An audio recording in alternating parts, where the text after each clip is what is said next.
A todos, ya noches.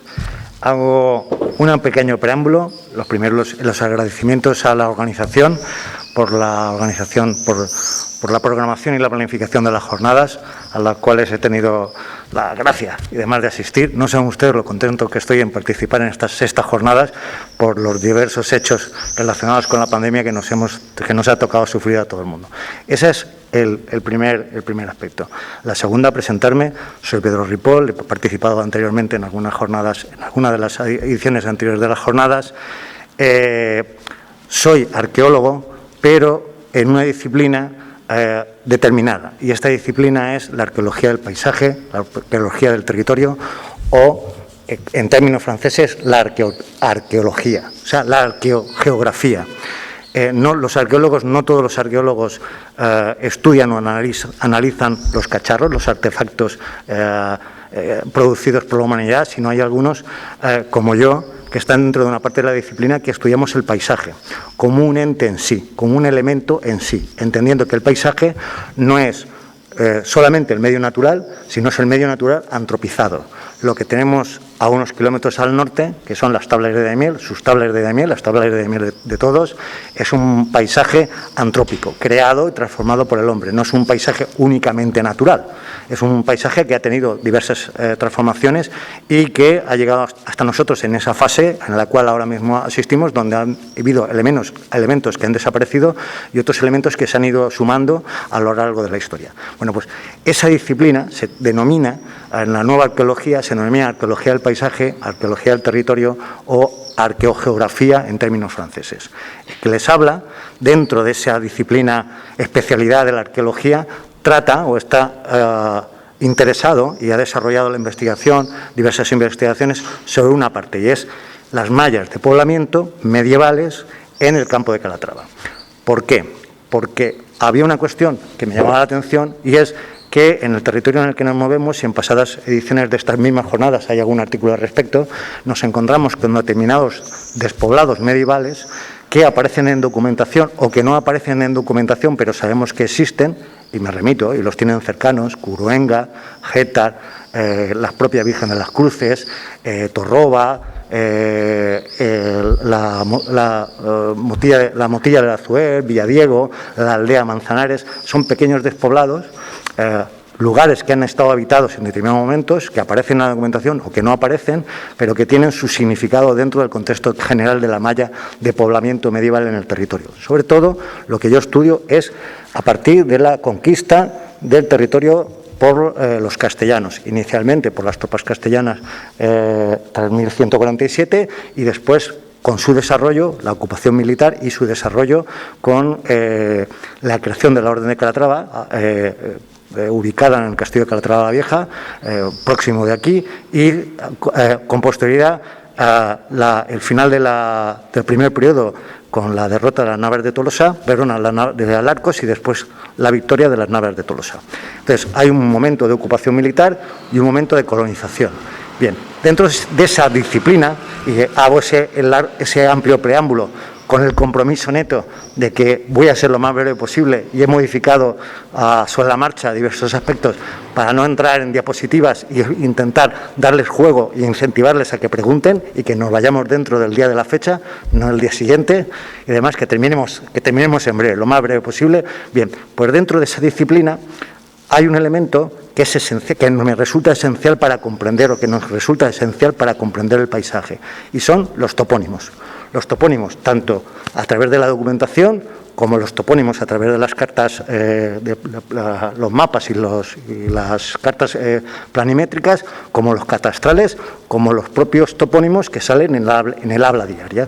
Hay unos topónimos que son claros y su interpretación es coherente y es translúcida, porque su significado y su significante, o sea, el significante, el nombre del topónimo tiene un significado claro para los hablantes actuales, y hay otros topónimos que, sin embargo, el significado y el significante se han roto. O sea, tenemos el significante, la palabra, pero no llegamos a comprender lo que significa esa palabra.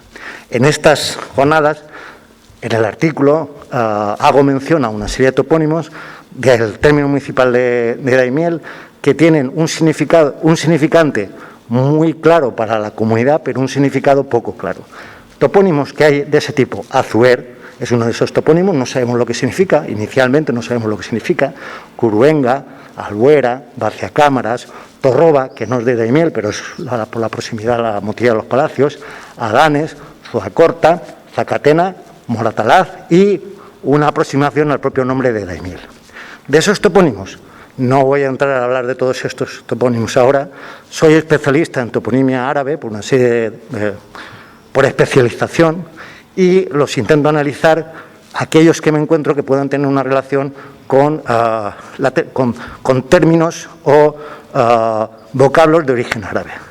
Azuer, entramos en Azuar, si les parece, vamos a tratar 4, traía de los que estábamos hablando de Vaciacámaras, Torroba, Adanes, iba a intentar analizarlos todos, les ruego que si alguien tiene interés que me pregunte luego, los ampliamos, yo trato 4 de ellos, para intentar ser lo más breve posible.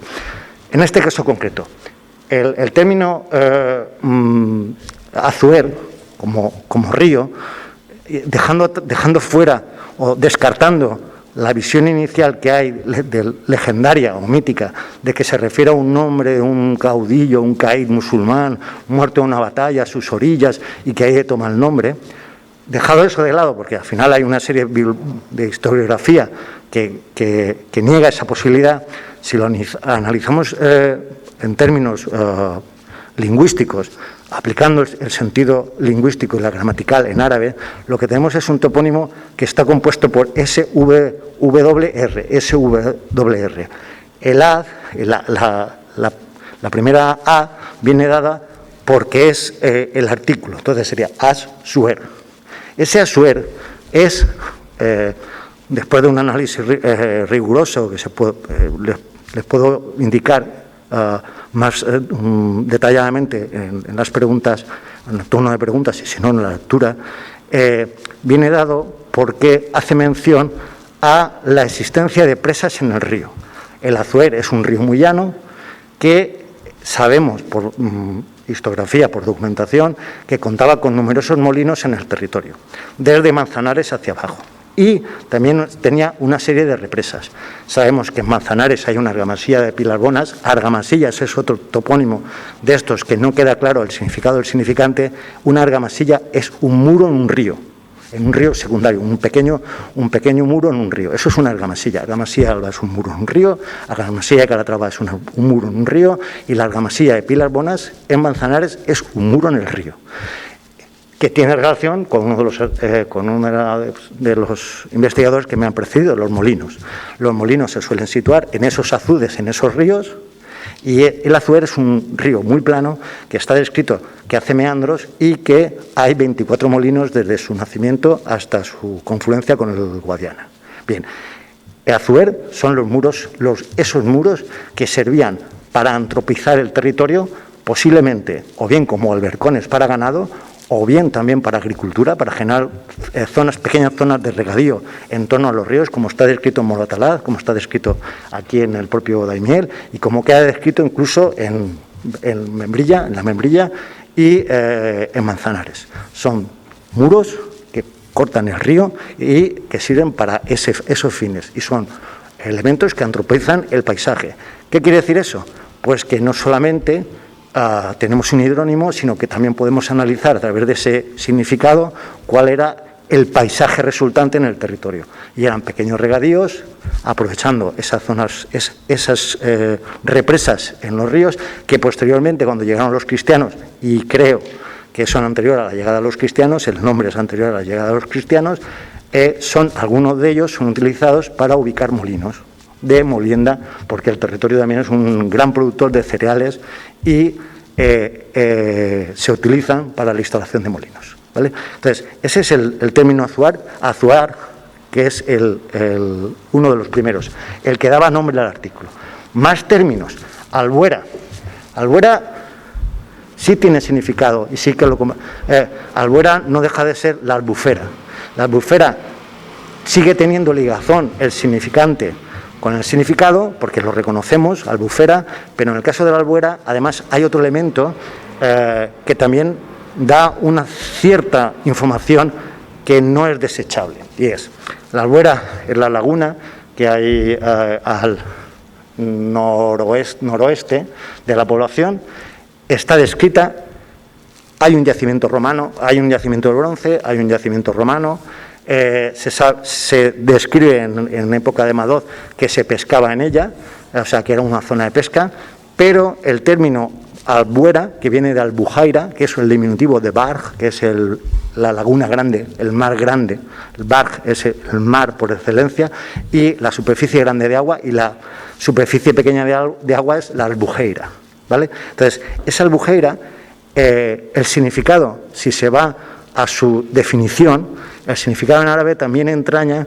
que es una zona de cultivo, que da como connotación, da como elemento connotativo que también es una zona, son zonas susceptibles de cultivo, de utilizar sus márgenes para regadío. Sabemos que en el territorio se utilizaban las lagunas como la de Almodóvar, la de Pozuelo y otras muchas, la de Pozuelo menos porque es muy salobre, pero las lagunas eran utilizadas para en sus orillas establecer cultivos de regadío, en mejoras en regadío de secano por mejorado o propiamente regadío, y que hay lo que son las norias, que la mayoría de ellas son posteriores, son ya de época moderna o del siglo XVI, pero también sabemos que hay otro artilugio y que está descrito en el territorio que se empleaba, que son los cigoñales, que son los postes de madera con un péndulo y demás para sacar agua de un pozo. Eso también se utiliza para regadío. Entonces, la Albuera, sabemos que es una laguna, efectivamente, su significante sigue correspondiente con el significado original, pero también entraña que son zonas de regadío. Entonces, eso es otro elemento. Más elementos que tenemos, Vaciacámaras. Vaciacámaras es un paraje en Daimiel, y me pueden ustedes corregir, que está entre la Nava aproximadamente y Barajas. Vaciacámaras, el término vaciacámaras también es un término donde se ha perdido la relación entre el significado y el significante. No es nítido, no sabemos lo que quiere decir. Si lo analizamos lingüísticamente y estableciendo paralelos con otros casos, ese vaciacámaras se descompone, y se descompone en dos términos. El inicial, vacía, que corresponde al árabe faz, que es campo, faz moratalás, faz, campo, y cámara es en andalusí granadino, posterior, pero también aplicable aquí, un espacio dedicado al cultivo del cereal. Vaciacámaras es el espacio dedicado al cultivo del cereal, en un territorio amplio. El territorio del Reino de Toledo, en tiempos islámicos de la Taifa de Toledo y posteriormente en época cristiana con el Reino de Toledo, es un territorio, y hablo en su generalidad, es un territorio que es célebre por la calidad de su trigo, hasta el punto que las crónicas árabes lo que nos hablan es que el trigo toledano es capaz de aguantar ensilado más de 80 años. O sea, es un trigo candeal, es un trigo duro candeal que bajándole los grados de humedad y ensilándolo bien, es capaz de aguantar muchas temporadas sin pudrirse, sin deteriorarse.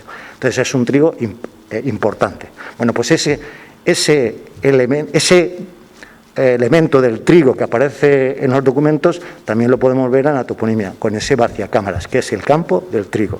Y de hecho, en la zona que estamos hablando, es susceptible de suponer que, no siendo de regadío, porque no es una zona susceptible de regadío, sí que es una zona que puede ser aprovechada para el secano mejorado. El secano mejorado es que haya algún aporte de agua aparte de la lluvia, para producir trigo. Entonces, eso es un elemento.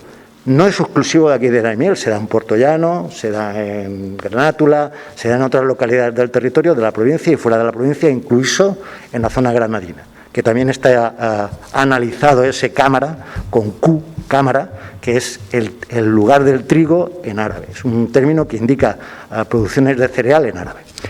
Otro de los topónimos interesantes y que pueden ser interesante analizar, aparte de lo que hablábamos de Azuer o de Albuera o de Vaciacámaras, otro de los interesantes, que no es de Daimiel, pero sí tiene su relación, es la montilla de los palacios, es Torroba. Torroba es torre alta, directamente. Y si nos situamos, si pudiésemos entrar dentro de la finca con tranquilidad suficiente como para ver la motilla de los palacios, avistaríamos que es una de las motillas, junto con la de aquí del Azuer, más grandes e importantes de todo el territorio, y que su ubicación, efectivamente, está en un lugar del cual se divisa una gran extensión de territorio.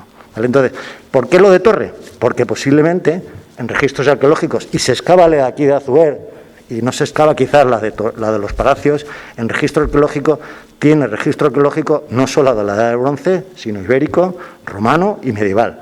Y es una puebla medieval del siglo XIV, Torroba, que termina de la Orden de Calatrava, que termina en despoblado. Bien, encima de esa motilla debió haber una torre defensiva o un recinto defensivo, una mediana fortaleza defensiva en época histórica lo suficientemente significativa para poder quedar el término Torroba y demás dentro de la toponimia. Si ahora mismo vamos a la zona, no identificaríamos la torre de ninguna de las zonas, salvo que se termina de excavar, pero el topónimo sí que guarda relación con la situación.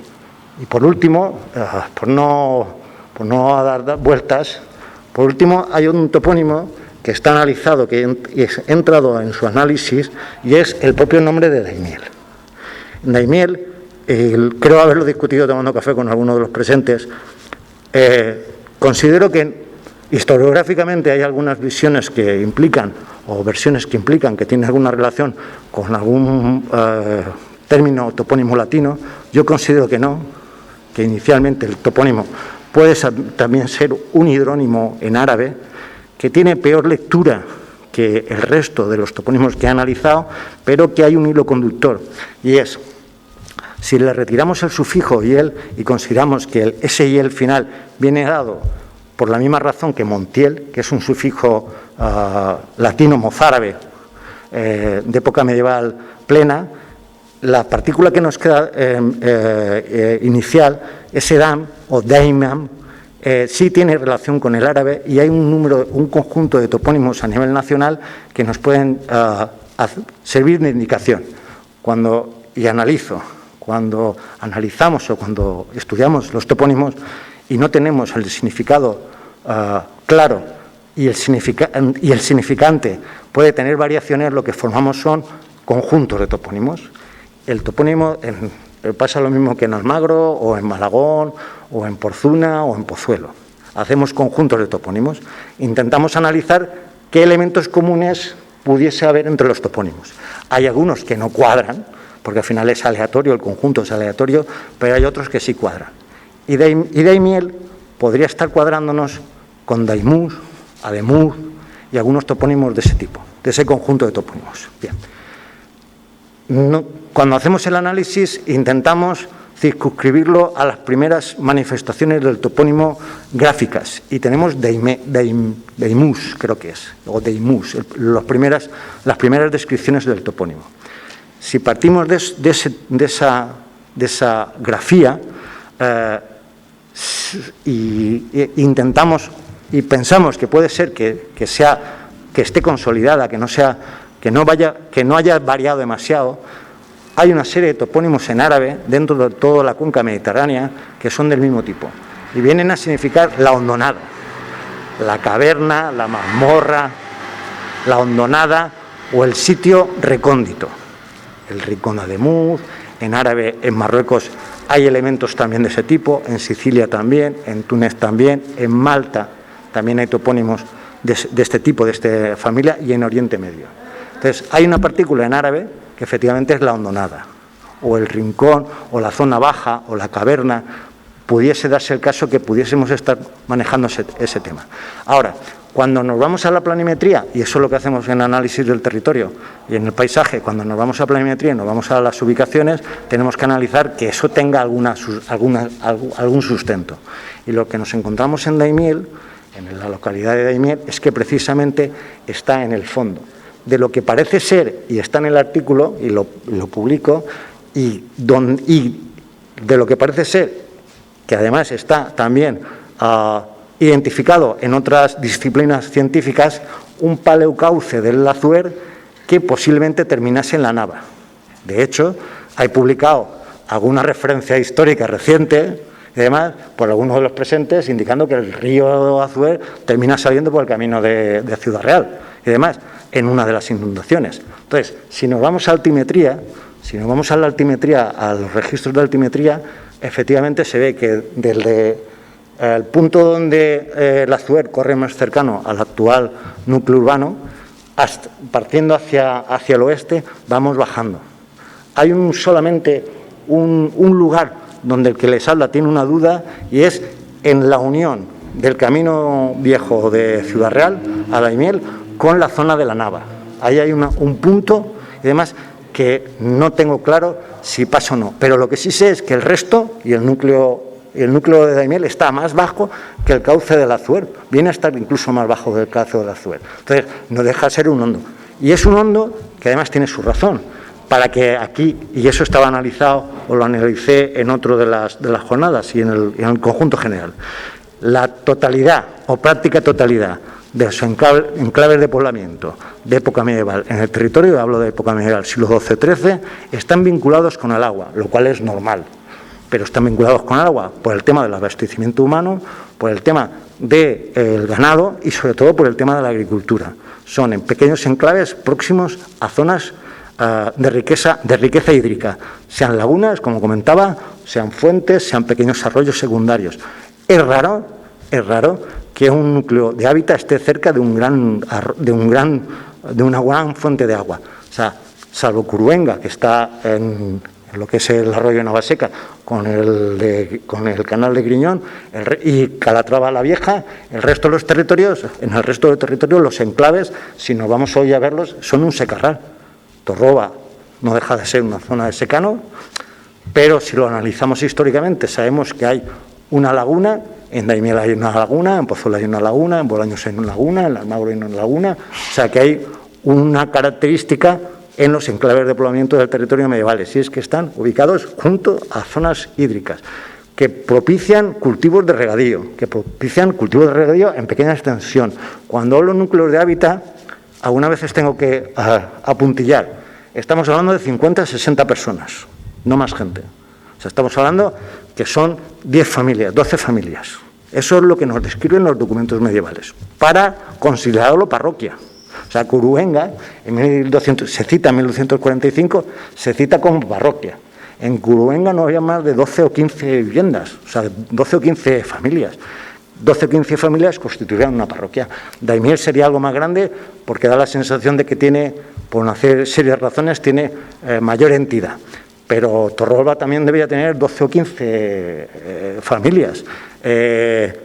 Algún otro más. La aldea de Manzanares, que no llega a ser ni parroquia, debe tener menos de 10 vecinos, de 10 habitantes. Entonces son pequeños núcleos. Están espaciados en el territorio, que era lo que yo me di cuenta, y se puede consultar en algunos artículos, están espaciados en el territorio de tal forma que cada 4 o 6 kilómetros hay un núcleo de población, un pequeño núcleo de población. Si hacemos una visión del territorio y vamos hacia Bolaños, tendríamos Daimiel, Barajas, Torroba, Las Nieves y Bolaños. Y si se coge un plano y mide las distancias, son 5 o 6 kilómetros. Y tiene su razón, que es lo que explicamos en arqueología del territorio, en arqueología espacial. La razón está porque una circunferencia de 2 kilómetros de radio abarca unas 1.200 hectáreas. 1.200 hectáreas van a ser aproximadamente lo que en la época medieval nos fijan le dan como beneficio a los calatravos en yugadas. 1.200 hectáreas son 40 yugadas. 40 yugadas de territorio a cada una de las casas de Calatravas que tiene la Orden de Calatrava en el territorio. Son espacios que son zonas de extracción de recursos. O sea, en un territorio, 1.200 hectáreas dan para que vivan 10, 12 familias con suficiente amplitud como para consolidar el núcleo de población. Y después, por otra razón, y una razón histórica, en la cual también entramos los arqueólogos del territorio, no solamente en los cacharros rotos de los lugares, sino en una interpretación, y es el radio de 2-3 kilómetros andando es el recorrido máximo, la distancia crítica para ir y volver a trabajar. sin tener coche, andando, en un andando, o en un buey, o en un asno. Son aproximadamente media hora de desplazamiento, más o menos media hora de desplazamiento al punto de laboreo. Y ganaderamente es el espacio que puede recorrer o que recorre un ganado medio de la época, para poder pastorear en los barbechos de alrededor. O sea, son unidades de producción de época medieval, entendidas como unidades de producción en época medieval. Entonces, todos esos núcleos están dispersos en el territorio formando una malla. ¿Para qué nos sirven los topónimos? Y volvemos al principio, y ya, con toda la disculpa de la organización, doy paso a poder ser a todas aquellas preguntas que deseen ustedes realizarme, tanto a mí como al resto de los compañeros. ¿Para qué nos sirven los topónimos? Pues para ir caracterizando los lugares de esas mallas de población. ¿Por qué? Porque si sabemos que tenemos una zona que se llama la Albuera, que permite tener regadío, ya sabemos que esa zona es de regadío. Si sabemos que hay un río que es el Azuer, que entendemos que la explicación o el significado de Azuer son las represas que existen en el río, pues sabemos que a lo largo del río y demás, desde Manzanares o desde más arriba, vamos a encontrarnos población intermitente, o bien agrupada o en diseminado, como hablaba o como indica Rafael Villegas sobre el poblamiento islámico indiseminado que hay en el territorio. Por el Moratalaz no lo hemos tratado, pero Moratalaz también es un término en el que el significado y el significante están rotos, pero el significante analizado lo que nos sugiere es que es un nombre árabe que viene dado por por dos términos, y el segundo de los términos también es campo. Entonces, hay un núcleo de población y además hay una fortaleza medianamente importante en Moratalaz, que significa que ha habido poblamiento, no solamente en Manzanares o en la Membrilla, sino en el resto del territorio, incluyendo Daimiel, y sabiendo que en una de las descripciones árabes, las crónicas árabes, se menciona que hay una alquería que se llama Anna o Yanna por encima de Calatrava la Vieja, que puede corresponder o bien con Zacatena, que es otro término en árabe, o bien con la zona de Daimiel, porque mucho más arriba de Calatrava la Vieja tampoco hay tanto espacio para situar nada más, hasta las fuentes hasta lo que son los ojos. O es Zacatena, hay investigadores que suponen que es Zacatena, que también es un lugar en árabe importante, o es la zona de Daimiel.